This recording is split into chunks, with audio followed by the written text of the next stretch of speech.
Hello everyone, welcome to my channel. My name is Samiksha and in this video I am going to talk about resume building, but this is more of a German edition.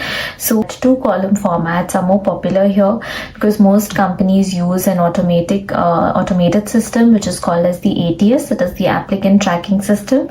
This is a computer software that helps companies manage the hiring process by sorting through and organizing applications. So when you do apply for a job, your resume typically goes directly into an ATS database, and the problem is that if your resume is not optimized for an ATS, then it might never be seen by the hiring manager.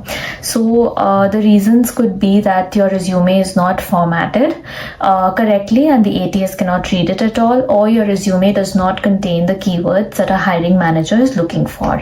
The second thing is that in Germany, a picture in your resume is preferred, in contrast to India, where a picture is usually not recommended in your resume, right? So let's start with how you could format your resume. I hope this video helps to as a template for you to make your own resumes.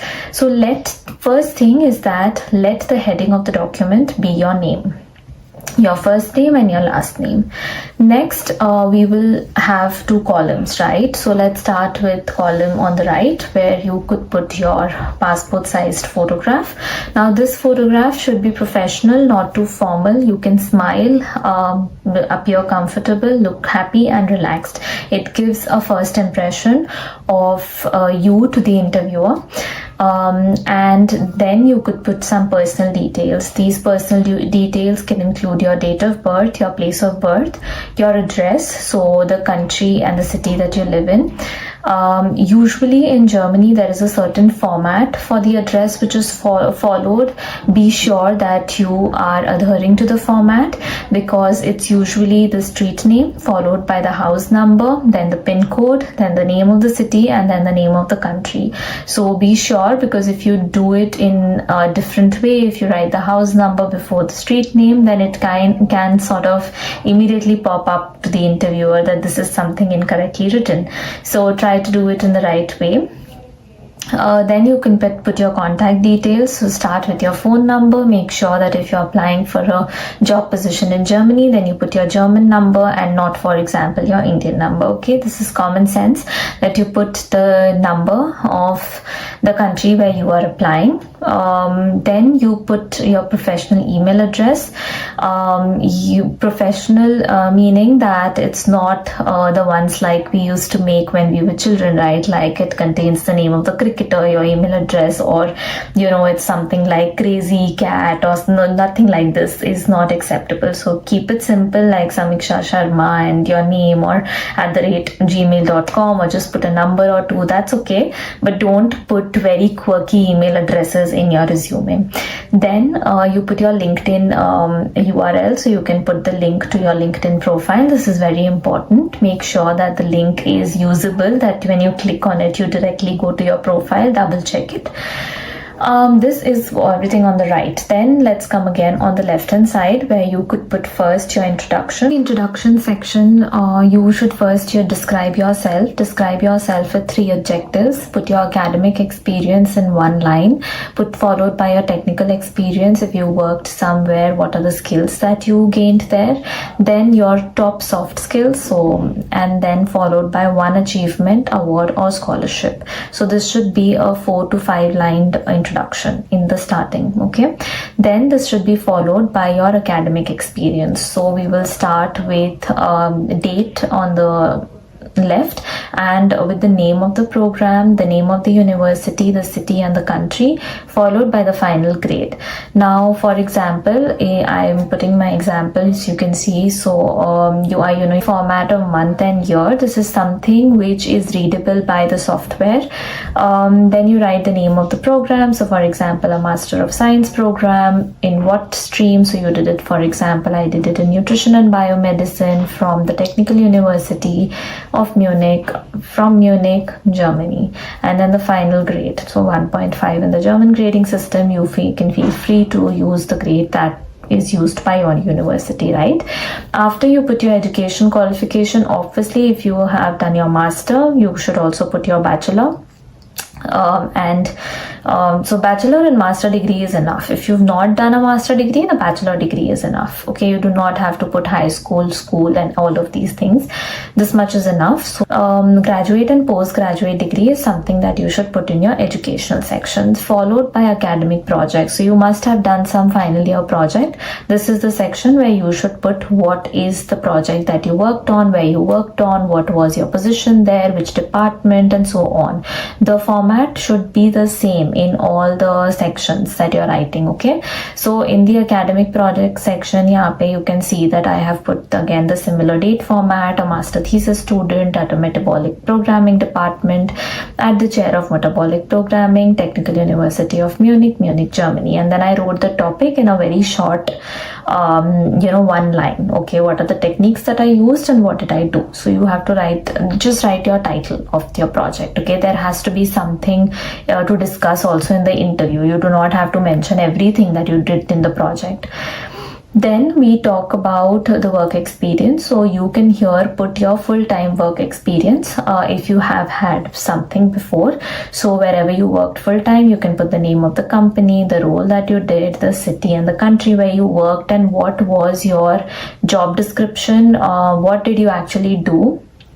You can also write if you sort of had an achievement in this role. For example, you introduced a marketing or sales program for a particular product, and this particular program that you initiated increased the sales of the product by 20%. So something like this in statistics and numbers, if you have something like this, well and good, you could add something in like this in your description of your full-time role.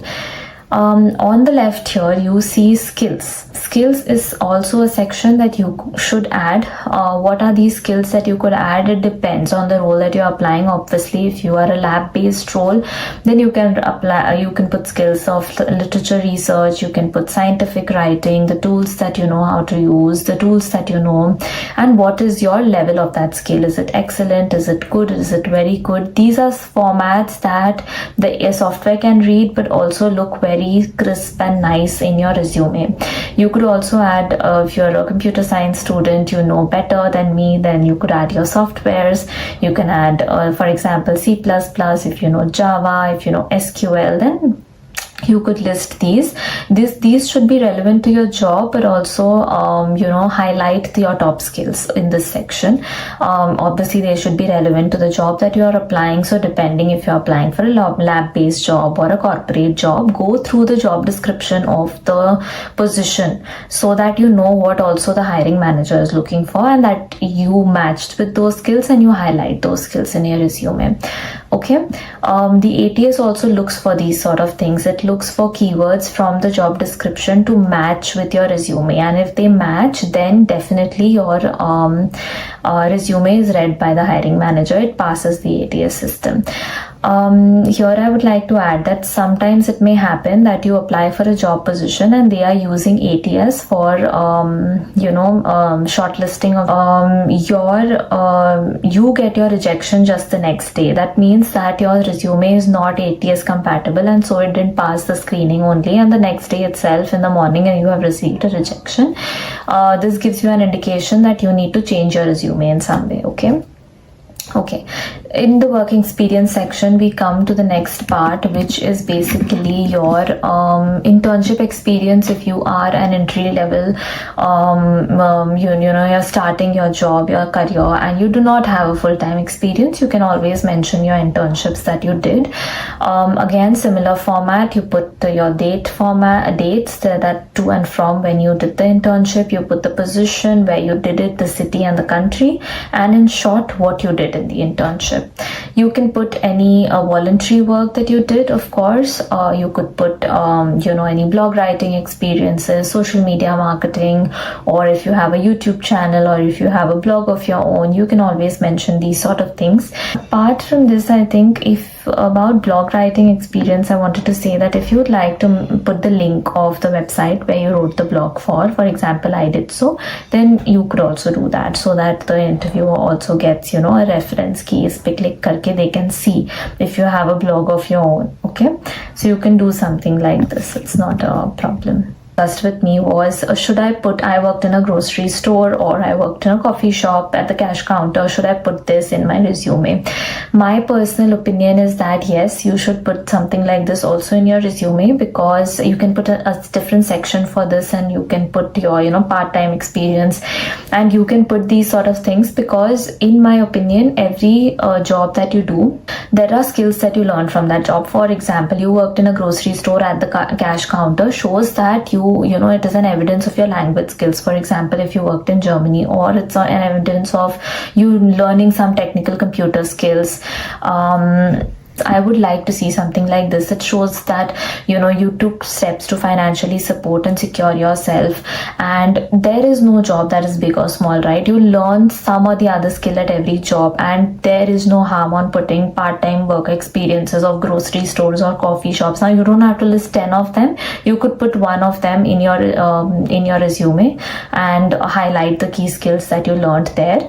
Also, the key here is not to be afraid of judgment, and rather be confident in your profile. Okay. Yes, and then you could put your hobbies if you like. It is something that I don't.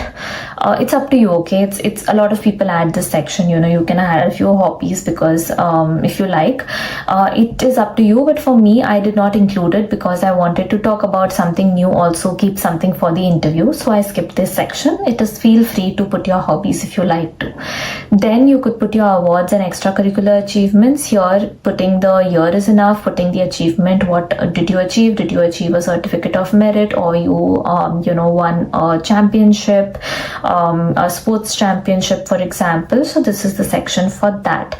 On the right hand side again, you see a section for language proficiency. This is something which is very nice to put, because then you can show the language skills that you have, especially if you are working in Europe. They'd like to see what kind of German proficiency level you have. So you have it, what is your level. It would be nice to put also the levels. Of course, you put that whether your skill is good, very good, or excellent, but I would recommend that you put your B1 certification. If you have an official certification, also put that. And I think that is enough. Awards and extracurricular achievements ki bhi niche, below this you could also write the certifications if you have some. I omitted this section. You could put if you like it. Everything basically depends on what is the sort of job that you're applying, right? If you're applying for something that requires a cert, because for me this was not required. I do not have to be certified in something. But for example, in my case, if I was applying to a certain lab where I need certification on that, I've done certification on animal handling, then I would have added this. Any certification of this sort was not necessary, so I completely omitted this section. You can choose. Okay, depending on your job application, you should customize your CV or resume rather. Okay, resume is the most shorter version. 1 to 2 pages is enough. So after your languages, you could at the end of the resume, you could put your signature, the place and date when you signed it. Germany, it is very common to have a printout of your resume, sign your resume, scan it and send it. This is a common practice that they follow. It would give a good impression if you do something like this. Of course, feel free to add your digital signature if you like. And yes, that is all for resume. A 1 to 2 page resume is good. Do not exceed it more than 2 pages, because then it's a curriculum vitae, a CV that is more detailed. Mostly recruiters like to see your resume, everything at a glance. So if you can make it 1 page, well and good, but if not, 2 pages also not bad to have. One thing that I want to add is spelling mistakes are strict no. So do not have, proofread your resume 2 to 3 times. Give it to someone, for your friend or a family member, to read your resume, because there are a lot of mistakes that can happen sometimes. That there is a spelling mistake, and this will not give a good impression to the recruiter who's scanning your CV or screening your application. So try to work experience में अलग format दिया है और internship experience में अलग format दिया है, क्योंकि ये बहुत easily spot हो जाता है. If somebody is screening you or there are differences, then can be easily spotted.